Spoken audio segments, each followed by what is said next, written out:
Bismillahirrahmanirrahim. Waxaan casharkan kaga hadlaynaa sida Hibernate-ka Windows 10 haddii uu ka qarsoon yahay dib loogu soo celiyo. Tusaale ahaan, haddii aan tago power button ku dhufto, waxaan meeshan ku hadlaa sleep, shutdown iyo restart.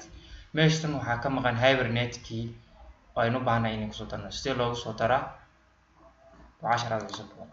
Waxaan tegayaa battery-ga computer calaamadiisa, kadib right click ayaan siinayaa, kadibna waxaan ka dooranayaa power option.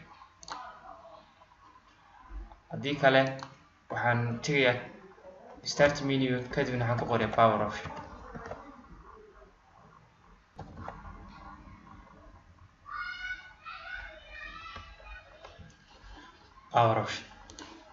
Waa ku dhufanayaa, kadibna waxay soo boodaya baba-kan. Waxaan ka dooranayaa choose what closing delivered as.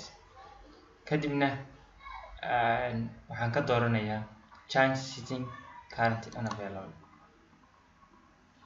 Waxaan u jeednaa in Hibernate-ka uu tigta uu ka qaadan yahay. Waxaan saarayaa tigta si aan u soo celiyo. Waxaan ku dhufanayaa save changes, kadibna waan kansalayaa. Haddii aan hadda dib ugu noqdo start menu, power button ka tago, waxaan u jeednaa in ay hadda soo noqotay Hibernate.